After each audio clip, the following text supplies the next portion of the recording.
can we make extra turn effects happen in Legacy? Let's find out.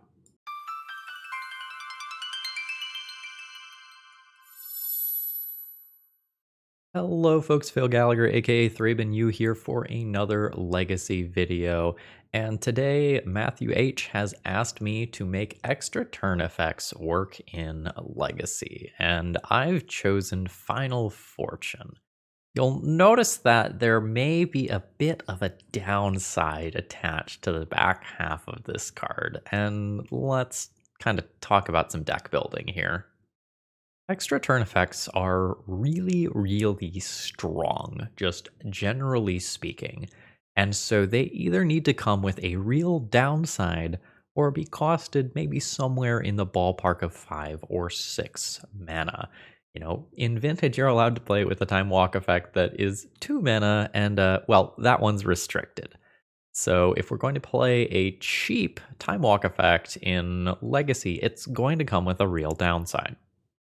And the first thing that I thought about doing in trying to build an extra turn decks was to put one of the Final Fortune effects, and I think there's 12 of them total that you can play, under an Isochron Scepter, and then take infinite turns with Sundial of the Infinite. The idea being that every turn I use 2 of my mana to go and activate Isochron Scepter to get an extra turn, and then during that extra turn, I will use Sundial of the Infinite to end my turn, and then I don't lose the game at the end of that turn because I've ended that turn before that's going to happen. But here's the problem. Legacy is the format of incredibly efficient and flexible interaction. I'm going to have to worry about meltdowns, force of wills, force of negations, stony silences, null rods, force of vigor if I didn't say that one already. And I think that trying to build something like that is going to just be too fragile, and there's going to be too many different combinations of cards that I can draw that are going to just result in me not having a functional hand. So next I turned actually to CEDH for my ideas. CEDH decks like Rog Silas will oftentimes use Final Fortune effects. It's built as a storm deck, and essentially you use one turn to set up. During that setup turn, you go to take an extra turn, and then you try to win on that following turn. And if your win is stopped during that extra turn, well, whatever, you die, but you made a very good attempt at it and maximized your chances to win. So what these CEDH decks are doing is using the extra turn effect to create a window where you can go and win the game. And that's kind of what I'm going to use today, except I'm going to use it in the opposite way. Instead of using the extra turn effect to create a window where I can win the game, I am going to use the extra turn events to prevent my opponent from having a chance to stop me. And I'll show you what I mean. My goal today is to cast Forth Eorlingas as a fireball effect, preferably while my opponent is tapped out, and this creates a very large amount of damage and also draws me a card because I will be the monarch. My goal is to play one of these, play an extra turn effect, and not give my opponent a chance to untap, or alternatively play some other large creature that can end combat quickly and not give my opponent a chance to untap and answer my stuff. Let's take a look at the full deck list here. Now, today's video is sponsored by both Moxfield.com and Cool Stuff Inc. Remember, if you need paper magic cards, promo code ThrabenU will save you 5% on your order at Cool Stuff Inc. So essentially, we are going to take our good friend Final Fortune here and put it into the Forth Eorlingas initiative shell. We have to do a couple of deck building changes in order to accommodate this. Number one, we need to max out on plateaus and drop Cavern of Souls. We need actual red to cast this, which means we don't get to cheese some wins just by putting this on human and just playing initiative creature into initiative creature versus some control decks. And that is what it is. If we want to get cute and try something interesting, we have to build the deck appropriately to potentially make that work. Number two, I'm kind of conceding some points versus combo decks by dropping Chalice of the Void. Chalice is a pretty medium card in Legacy right now, generally speaking. There's a whole lot of higher CMC cards, like Orcish Bowmasters, Murktide Regent, Forth Eorlingas being played right now, that dodges Chalice. So you want it in the dedicated combo matchups, but it's my hope that versus something like Doomsday, we can just drop a Caves of Chaos Adventurer, attack, Final Fortune, attack again, and our opponent will be dead. That's my plan versus combo. Is it a good plan? Questionable. So I think this is probably about our best shot at building something that utilizes extra turn effects in a way that doesn't just expose us to too much hate. I did consider building a Planeswalker-based deck built around Savor the Moment, but ultimately decided that that would probably be more clunky than what I'm trying to do here. So let me know down in the comments below if you have an alternate idea for how I should have built an extra turns deck, and let's see how this actually plays. Guess last thing I want to say here, my donation queue is currently very small. If you want to get a deck on the channel, please check out my website linked down in the video description that has all the information about my donation deck list stuff. Let's battle. Alright, I will be keeping my hand for this round. We have either turn 1 Fable or turn 1 Caves of Chaos Adventurer. My opponent thought about casting a spell and then didn't. What does that mean for me? If it means Spell Pierce, then I don't want to play Fable on turn 1. But if my opponent has Daze, I do want to play Fable on turn 1. Tricky. If my opponent's Doomsday, I just want to play Caves of Chaos Adventurer on turn 1. Spell Pierce is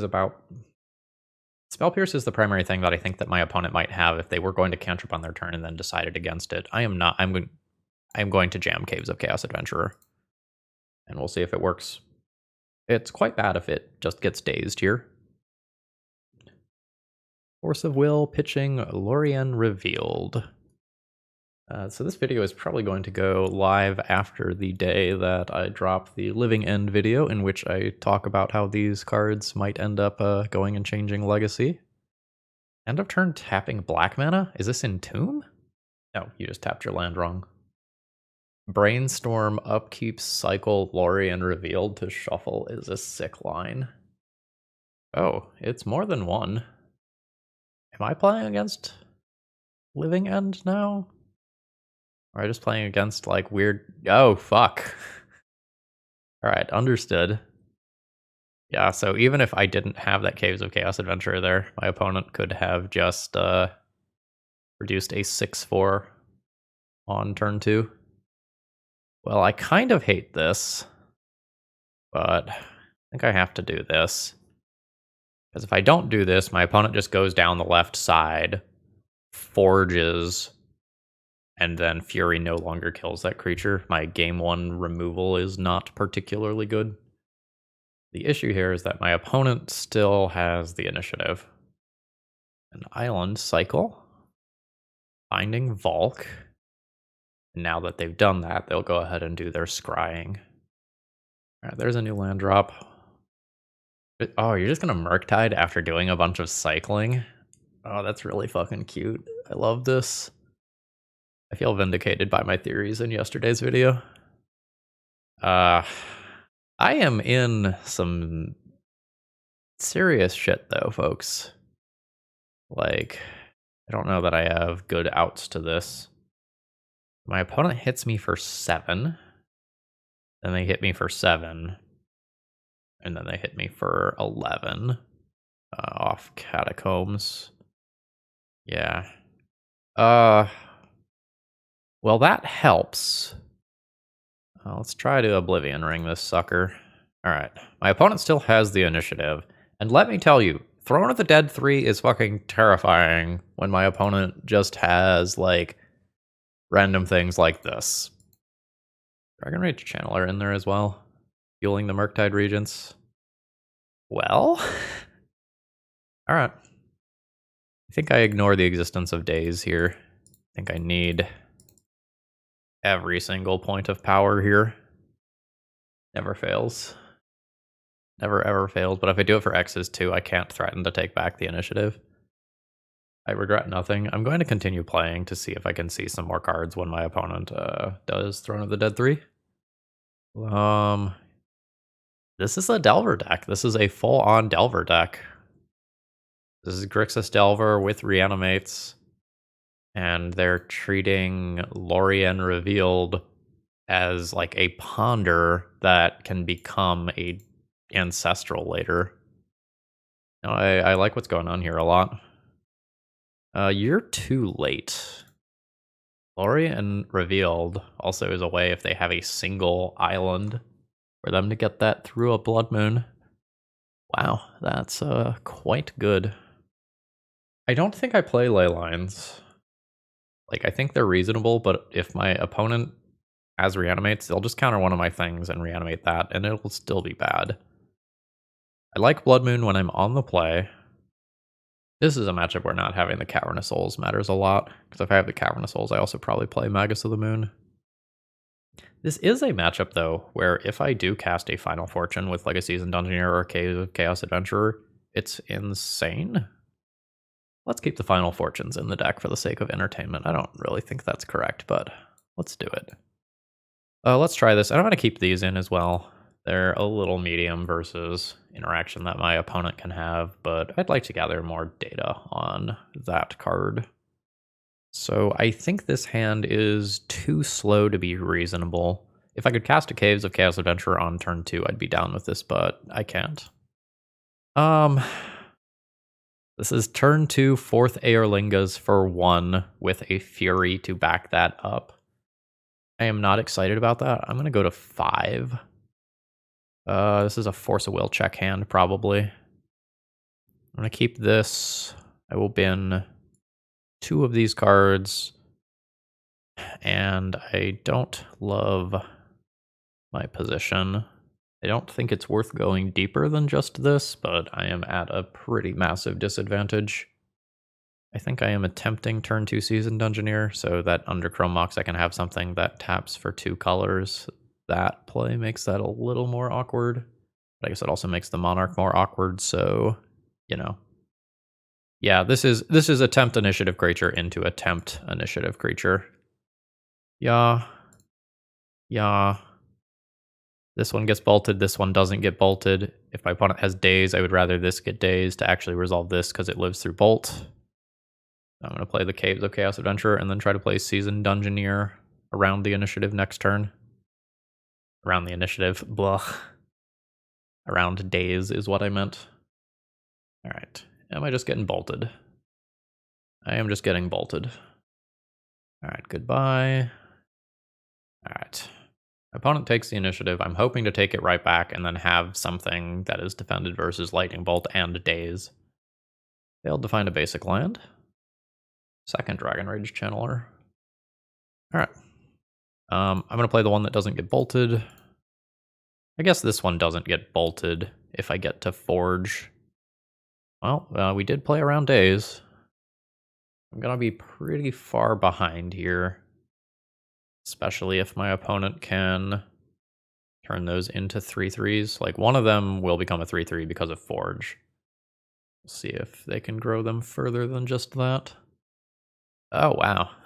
They are deep on the Lord of the Rings cards. Oh, this is actually really gross in this shell because you're playing all the cards like this. Okay. I like this deck a lot. This is some cool tech. No, you don't get to draw a card. I'm just gonna hope this is a land. No, it's a Murktide Regent. Opponent deck is sweet.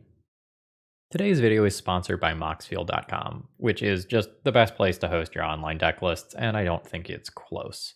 I think it's wonderfully organized, and you can have a great system of folders so that you can go through, separate your decks by whatever you want. I separate mine by format. I have just a few legacy decks, and Moxfield is able to keep track of all the decks that even someone like me makes. So please consider checking them out.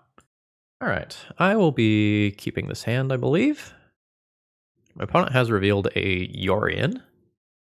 So I'm going to be playing an initiative creature on turn 1. I think I'm going to play Caves of Chaos Adventurer. The plan is to do this, get a red source, cast a Blood Moon, and then Final Fortune to win the game. Alright, everybody's got Force of Wills today to ruin my fun. Couldn't you just be playing Death and Taxes? It is a delighted halfling deck. Wow. Rip my Blood Moon. Am I even casting Blood Moon? I think no. I think this Lotus Petal is more important to get Seasoned Dungeoneer into play.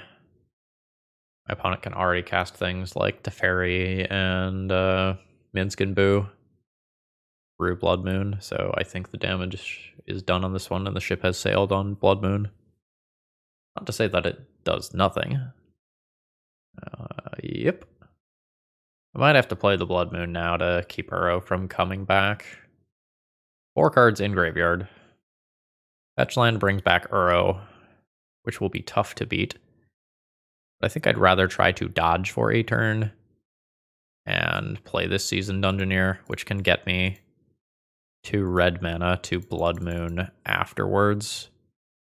Again, quite bad, quite bad if my opponent does put Uro into play this turn. Swords is annoying. That lets my opponent get a basic. Uro through Blood Moon is 1 mana source away from happening. Yeah, Uro through Blood Moon is a thing. That's super unfortunate. So I'm going to play something that can threaten to take the initiative. Got 2 dead cards in my hand, at least for the time being. I'm going to loot those away with Fable.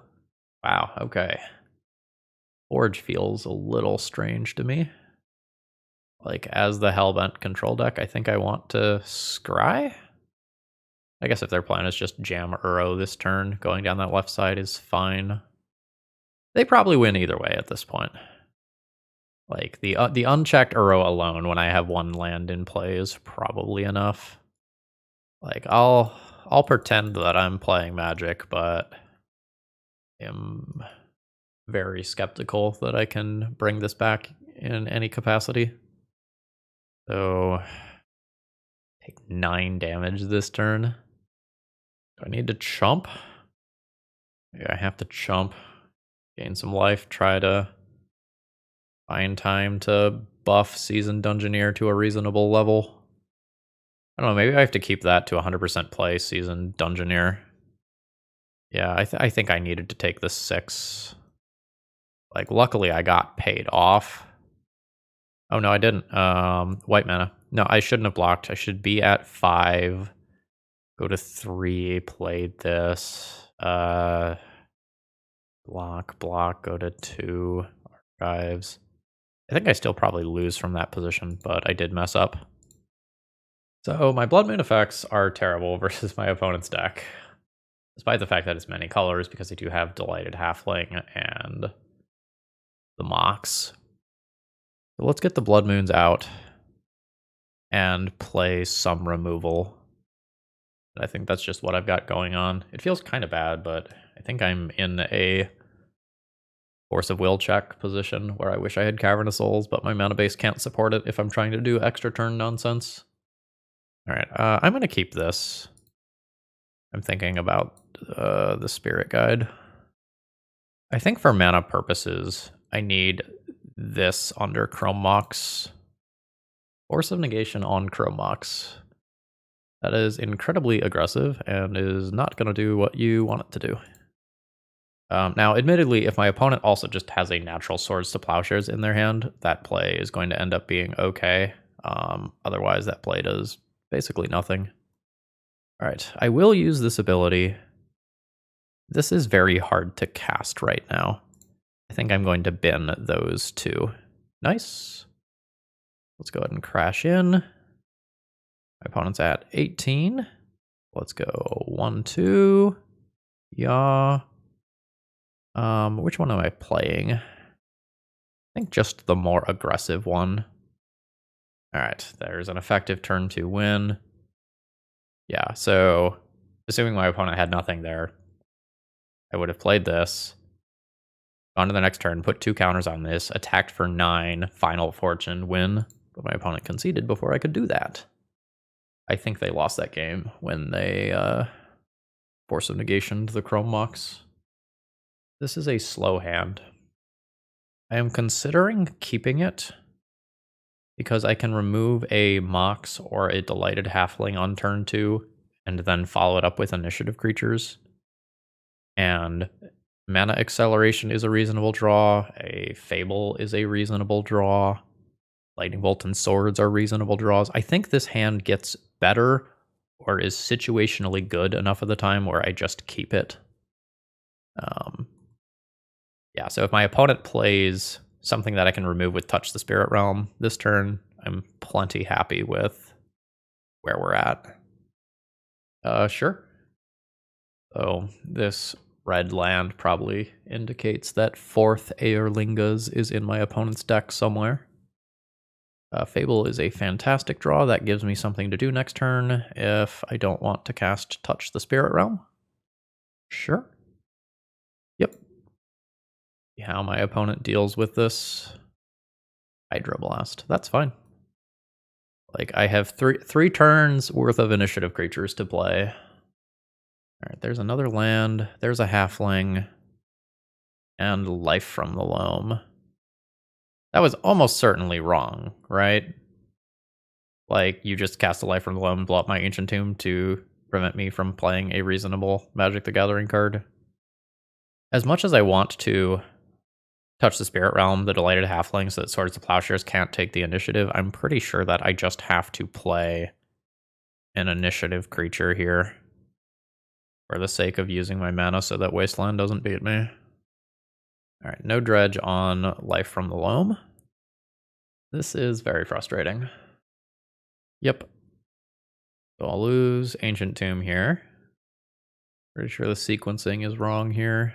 You can ponder before committing to Wasteland. There was a dredge Life from the Loam in there. So I need to generate creatures here so that I can take the initiative. And if I can force my opponent off of Wastelanding me every turn, that would be cool. Alright, they're going for Forge. And attacking still. Island into the One Ring. This is perfectly fine. I will use this ability. Probably get rid of the Final Fortune. That's almost good right now. So, let's go land drop. I'm going to attack to generate a treasure. Sure. That's very annoying. I very much wanted to use that treasure for some Touch the Spirit Realm nonsense. I'm just going to accept that. I think this is my best line. I am not 100% sure whether or not... I'm going to go here. Whether or not my Touch the Spirit Realm's job is going to be exiling a creature to defend the initiative, or whether it's going to be exiling the One Ring. Alright, there's some bonus mana. Alright, cool. Let's go to Trap. Go ahead and trap my opponent. Bring them to 14. Go ahead and attack with this. Picked up some extra land, which is nice. That brings my opponent to 9. I think I let them hurt themselves with this. Then I still have Channel Touch the Spirit Realm and Swords to Plowshares available. Alright, there's a Force of Will. That's fine. I'm going to take this out now before my opponent can defend it with a counterspell. That brings my opponent to 10. And I'll draw some cards. Fairy's good. I can bounce their ring. Oh, bounces my token, sure. Sure. Gonna fetch to clear. Alright. Yeah, we were prepared for that. And our opponent concedes. GG's. Alright, let's see. It's now match 3. I've kept my hand. The signature card of the league is going under Chrome Mox here. We're not quite ready for it. I think I'd do a basic. I don't want to get wastelanded immediately, even if I'm ahead on board. And we'll exile Spirit Guide to do Fable. Fable allows me to play turn 2 Caves of Chaos Adventurer, assuming that I do get to attack with the token. Basic island. Not snow-covered island. I am happy enough to use this ability and discard a plateau here. I will keep the other land to guarantee that I can slam a 4-drop this turn. So let's get our treasure. Drop our opponent to 18. And then try to do some fun things. The Fable didn't get forced on turn 1. And this resolved as well. Gets me my remaining basic land. We have our opponent on a 2-turn clock here, assuming that nothing goes wrong. We could be playing against Grixis control after seeing Bloodstained Mire. I will be going down the left side still, I think. But I think I put my +1/+1 counters on the Goblin Shaman so that I don't lose my better creature to Lightning Bolt. Hey, it's Lightning Bolt. Hey, it's a flicker effect. It's uncounterable. Yeah. That was devastating. So I'm going to assume Grixis control, maybe with Bowmasters. I don't really know that I'll sideboard. When I'm on the draw, the moon effects are a lot worse. Might play Magus over Blood Moon just to increase my body count a little bit, because my opponent is going to have removal spells and edicts and stuff, and I might need to just kind of power through those. So I am doing this to increase the density of creatures in my deck, not because I think it is a better moon effect than Blood Moon here. And I think I'm going to play one random Lightning Bolt to get things like Strix or Grief or whatever out of the way. I don't think I need swords. It's possible I'm wrong, but I'll reevaluate later. This is a Force of Will check hand. I think I will keep this on the draw. Chromox is quite good. Very happy with that as a draw. We'll put a Spirit Guide under that. Do City of Traders and get Hydroblasted. Here we go. Hey, it's Hydroblast. And now we're just hoping the top of the deck delivers. I think I am fine between my first draw step and my second draw step, hoping that I draw a second piece of gas and keeping the hand that can do something extremely powerful on turn 1. Yeah, there we go. Like, that's totally fine. So, yeah. It's not perfect, because, like, if my opponent just immediately removes this creature and takes the initiative, things are bad, but I am definitely on cast the 4-drops plan, and we'll grab that mountain. Alright, so my opponent is going to attack and take the initiative. Snapcast or Hydroblast as well. That's a pain. Alright, so I have another one for the not too distant future, which is cool. But my opponent can now either scry or forge, depending on what they feel like they need to do. And it's not great for me. They are going to go the scry route. So this does give them access to red mana. I'm at 16. Not in great shape. Magus of the Moon is late to the party. I am still just going to be casting Caves of Chaos Adventurer here. I need to contest the initiative. And even just taking it back for a turn cycle is pretty good. So I can go to Forge to make this immune to Lightning Bolt for every turn after this turn, but I think I just want to scry. I'm not ready for Final Fortune yet. I will top this. I think the blowout is just too big if my opponent has Lightning Bolt or another removal right now and I go down the left side. I think I just... Oh, lucky. Either that or my opponent has some sorcery speed thing like Liliana. That is about to make me sad. Alright, there is some red mana. I assume Strix attacks in. Both attack in. This is a trap. I'm not sure how. Could be Kulligan's Command. Could be cast into the fire. I think I don't block here. Go to 13. We've got a bonus treasure. They're not doing anything with their mana. And now we have a suspicious pause.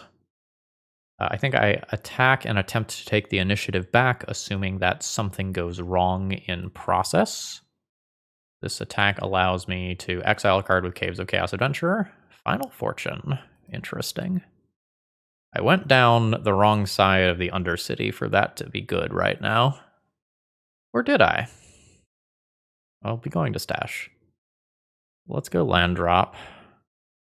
4 mana for Seasoned Dungeoneer, which has resolved, meaning I get a creature for Catacombs. Final Fortune is not quite lethal.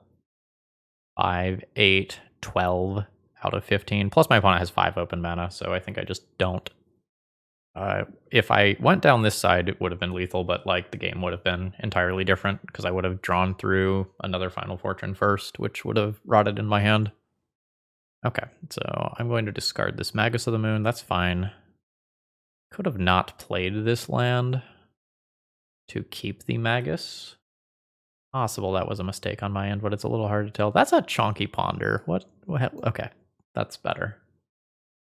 My opponent kind of needs to answer both of my creatures because me hitting Throne of the Dead 3 would be pretty catastrophic.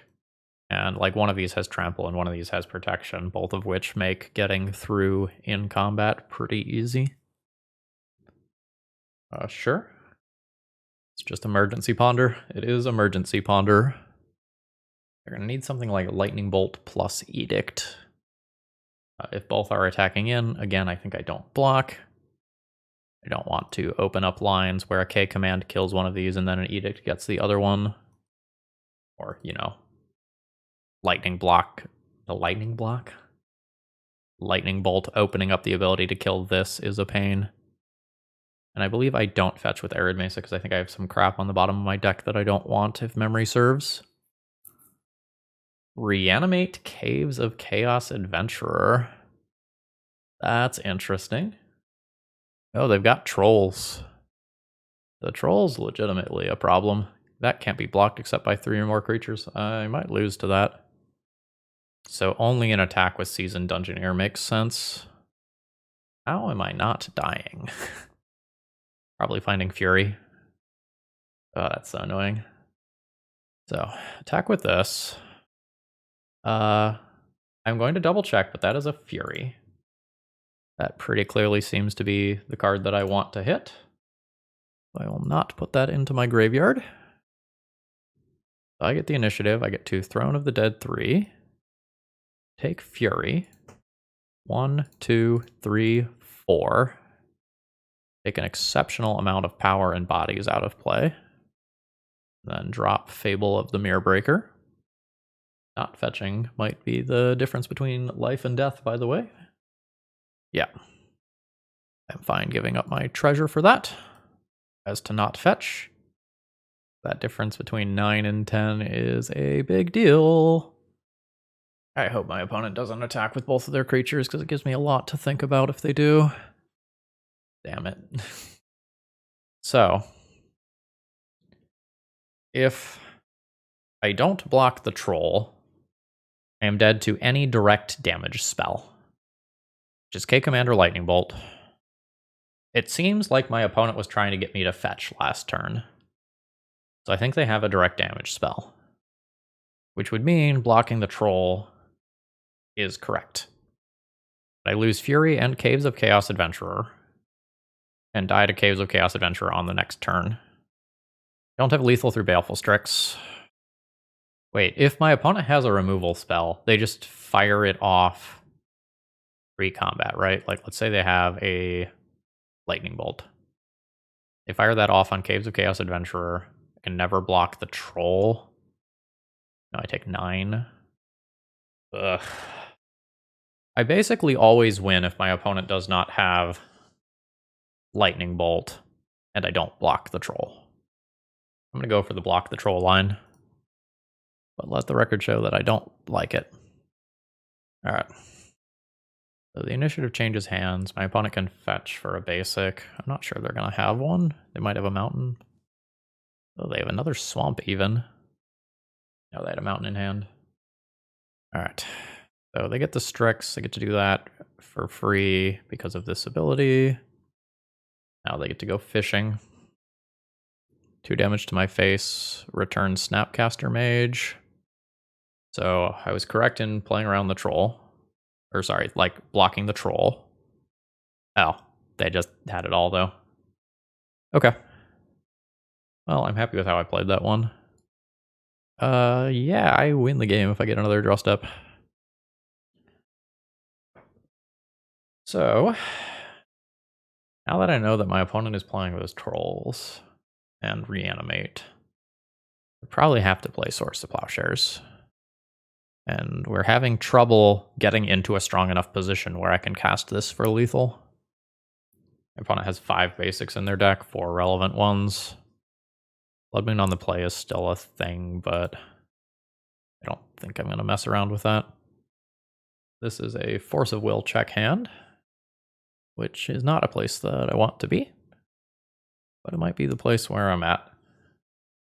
I don't know that it makes sense to mulligan this hand to try to find something that has more threats. We'll pedal and play Caves of Chaos Adventurer. I am doing a very bad job at passing my opponent randomly not having Force of Will in their opener. C'est la vie. Rough.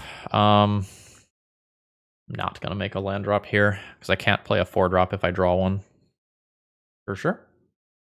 That's fine. Yeah, I am really missing Cavern of Souls. Just desperately in this league.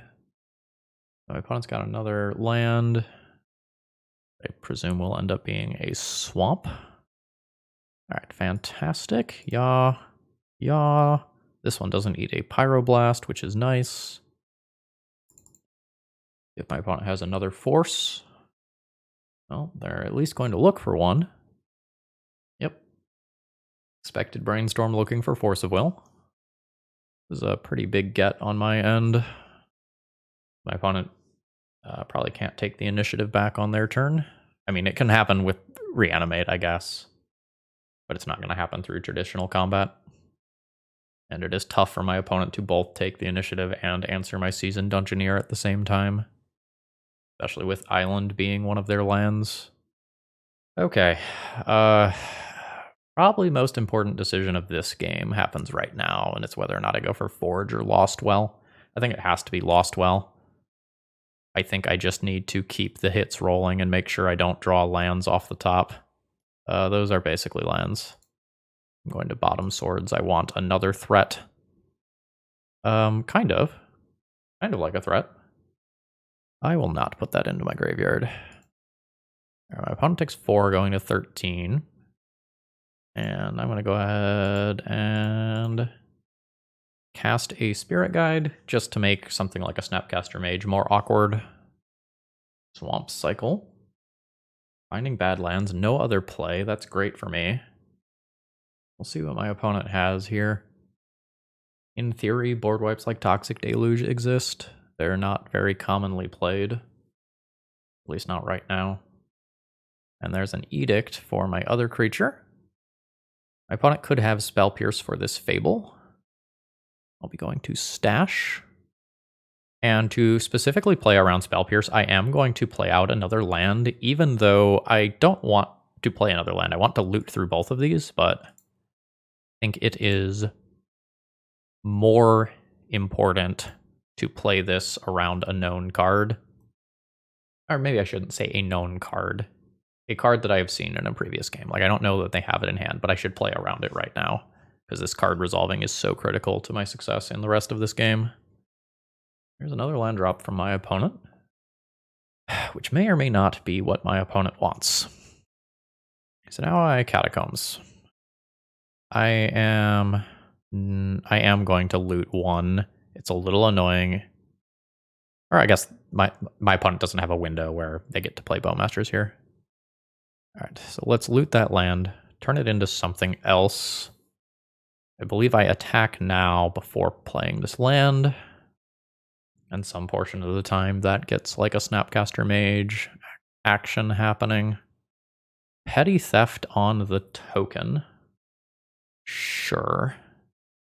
My opponent's plan is play Brazen Borrower end of turn and attack. I can kill Brazen Borrower if I wait a turn on this, But I think I just want to have 2 creatures that can attack next turn and threaten to take the initiative back. And I think I don't play a land to protect my next draw from a K command. So I assume we're going to see double fetch. Second one probably gets basic swamp. And then the Brazen Borrower does indeed happen. I think I like my line of forcing my opponent to have double removal spell, otherwise I get Throne of the Dead 3. Better than waiting on the Fury a turn. I think that's just a tempo hit that I can't really afford right now. Now they very well might have 2 removal spells. Like they are playing Grixis Control. That gives them the mountain. 6 mana for a troll. That's fine. Alright, Saga transforms. I just attack in with a menace creature, which can't be blocked. Yeah. Do I attack with Fury? It trades with Troll if I attack. Probably do. Yeah, I think I do. Just make it less likely that my opponent can turn the corner with Forge into Trap quickly. Alright. So I take the initiative back. Magus fully takes my opponent off of blue. No, it does not. There's 2 islands. What am I thinking? Alright. Then I will Caves of Chaos Adventurer, which is currently hexproof. I have no basic lands to get. I am okay with playing out an extra body here. I'm going to hold that again to protect against K command. My opponent could Toxic Deluge for X equals 6 after attacking me to take the initiative. That kind of feels like about all they can do. Alright, let's see if it happens. If it happens, then I'll regret playing out Spirit Guide. But in pretty much every other timeline, I want to have that in play to play around multiple removal spells, which is much more likely. What is that? Put creature from a graveyard onto the battlefield under your control with a corpse counter on it. You take the initiative with escape. Wild. Sure. That's not bad. So I eat a trap. But this Caves of Chaos Adventurer is disgusting. Yeah, so I just attack with both of my creatures here. Zoom, zoom, zoom. Alright, Chromok's not at its best. My opponent has to take that block. That deals 5 to my opponent. And then the remaining 2 from Spirit Guide. A very intricate match there. GG's. Alright, this hand only has 2 starting mana, meaning that it is an easy mulligan. 2, 3, 4. This is a turn 1 season Dungeoneer. This is fine. I'll throw back the basic, I think. Alright, we'll see if yet another opponent just randomly has Force of Will to bully my turn 1 play. Under it is. And no shuffle. That's a bad draw for us. I am fully on the just jam plan here, with nothing else going on in my hand. It sucks if I get dazed or whatever here, but I think I've just got to go for it. Alright, nice. With white under Chrome Mox, I'm going to get a basic mountain here. My opponent is playing something like Doomsday. We very much have the possibility of racing that. They are playing a control deck. I at least will have the initiative. Second land drop. Fetch, declare, brainstorm. And what are we looking at? Another Grixis control deck. A duress. So my opponent is very likely playing a combo deck rather than a control deck. This is probably something in the general Storm ballpark. Meaning the plan is get them dead. And we are very much going to try to do that fast. So this is 5 or 6 damage. I will put Chrome Mox into my graveyard. That's fine. Alright, they are on 12. And then we'll put them to 7. Adnause is no longer any good. There's some damage. So can my opponent win from 7 life? I have lethal on board. I love mana that is not being spent on actively killing me. I assume fetch clears the brainstorm. Okay. Bottom, bottom. Fantastic. This is great. Now, this is a matchup where I actively like Final Fortune. This is just going to be a time where one extra turn is all that my opponent needs to win. So, like, this is perfect circumstances.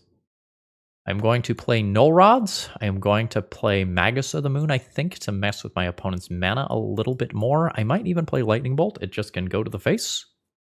Touch the Spirit Realm is pretty medium here. Fury is medium. Forth is medium. Like, Touch has the fringe benefits of being able to go and exile a Wishclaw Talisman or an LED or something that my opponent plays out to play around Chalice, which I'm not actually playing, but there's no way they could possibly know that. I think I'm going to go Furies out for Null Rod and Magus. Board a Touch out. If I board out Forth, I don't have that many white things to put under Chrome Mox. I might leave Touch over boarding an extra Lightning Bolt. Yes. And 1 mana away from a Blood Moon effect. This hand is an easy mulligan. This is a perfectly reasonable hand in a fair matchup, but I don't think this is reasonable here. I'm just going to be dead before this matters. This is ideal. I have to put 2 cards back. One of them is a Plateau. The other is, I think, Seasoned Dungeoneer. This attacks for more points of damage than Seasoned Dungeoneer does. I think that's all that matters. We would like to dodge Duress on turn 1. Technically, I did that. Oh, the Caves of Chaos Adventurer went down instead. This is a fantastic turn 2 play. Like, very, very, very happy with that. My opponent may just have a bunch of ritual mana and, like, Null Rod does nothing this game. But, like, you know, that's kind of its thing. So we'll see how quickly my opponent can actually go off here. That's a shuffle. That's good news. Yeah, and I think I think Monarch is better than playing Fable here. All right. So we're gonna go ahead and make 4 hasty power. Attack in. And become the pretty princess. And draw an extra card here. Oh yeah. Oh yeah. Again, I don't really feel safe yet.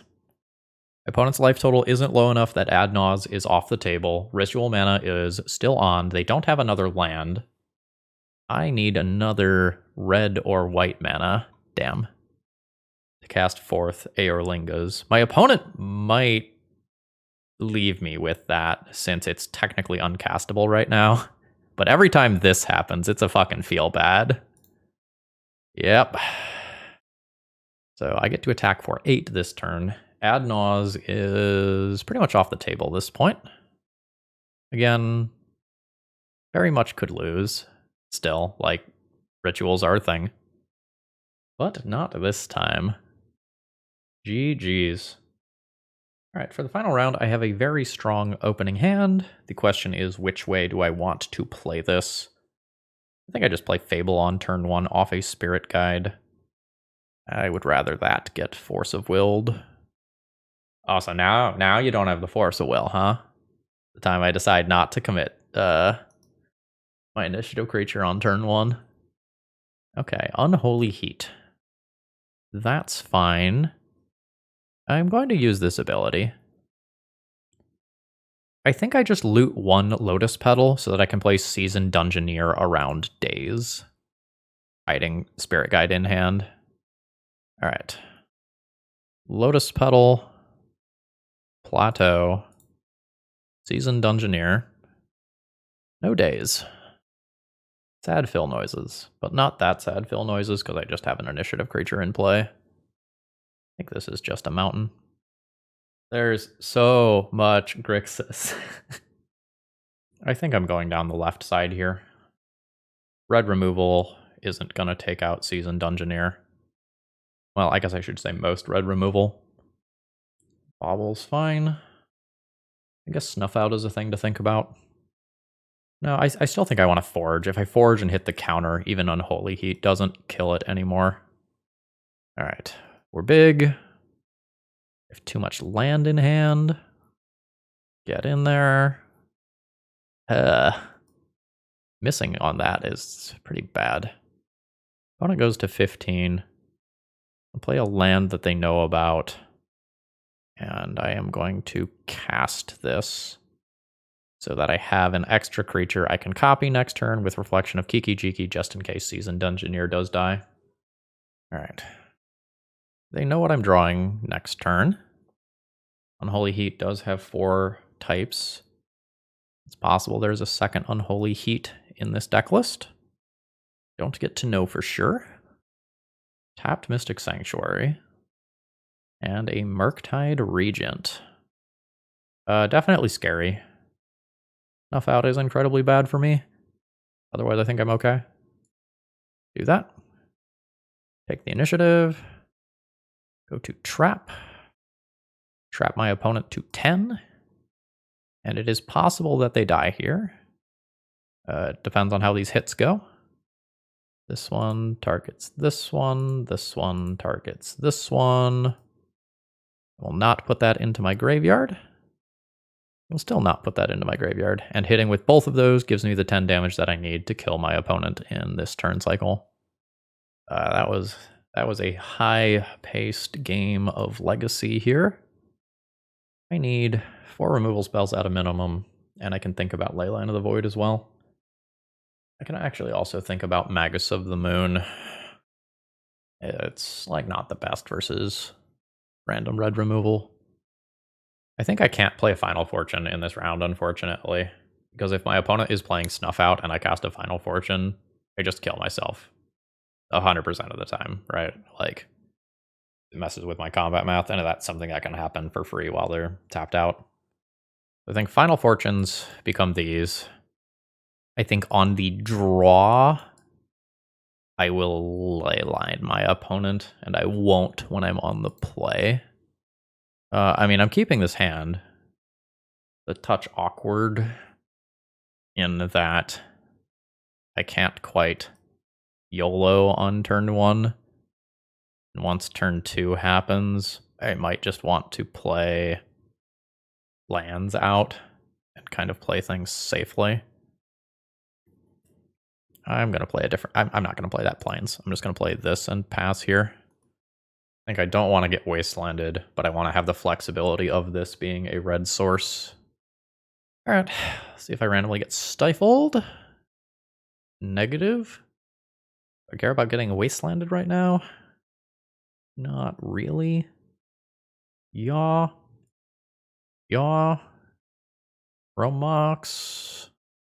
Imprint the Spirit Guide and play a Caves of Chaos adventure around Days. Don't really expect this to resolve, or at least if it resolves, it's probably not going to live. Yeah, that's fine. Yeah, played around Days. Oh, there's a fetch for something end of turn. Just Bowmasters? Just Bowmasters. So that probably tells me that my opponent doesn't have spot removal. If they have spot removal, they just let it resolve, let me get a land, and then take the initiative for themselves. Oh, Wasteland is fine. Yep. Take a little bit of damage here. It's a terrible draw. I'll play the land that they know about. I guess Fury would be a cool draw to clear the board. Yeah. I have a lot of mana right now. This is not really a problem. They have pitched a Daze already. I think I cast Fury into Daze. Every 2 damage that I take is a little rough here. If they hadn't have shown me a Daze already, gone to exile, I don't think I play that there. I guess we do that way. Lightning Bolt, absolutely. My opponent's last card in hand might be something like Murktide Regent that is just stuck over there. Or maybe a Force of Will that does not have a paired card.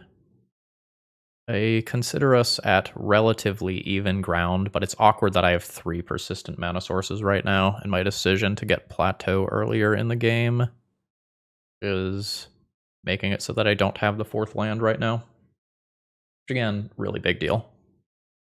All right. So no creature is good. Really big deal.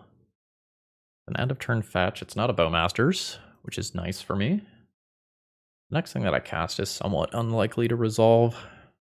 Or if it resolves, it eats an immediate removal spell. All right, there is a creature, which makes the initiative stuff slightly scarier to play out. I'm going to play the one that doesn't die to lightning bolt here. Let's see if it works. It does. Grab a mountain, play a mountain. That opens up Caves of Chaos Adventurer next turn. I guess I am most scared of something like a Fatal Push going and taking Seasoned Dungeoneer out of play, and then my opponent holding the initiative. Let's see if my opponent can set something like that up. Unholy Heat can't remove Seasoned Dungeoneer right now. Bowmasters doesn't kill it. Snuff Out would be very good for my opponent. But they will... I guess I get to see if they have a basic. They do not have a basic. They get a Shuffle off the Brainstorm they cast, though. Thoughtseize is very strong. Yeah, there's Snuff Out. And that's why I cut Final Fortune.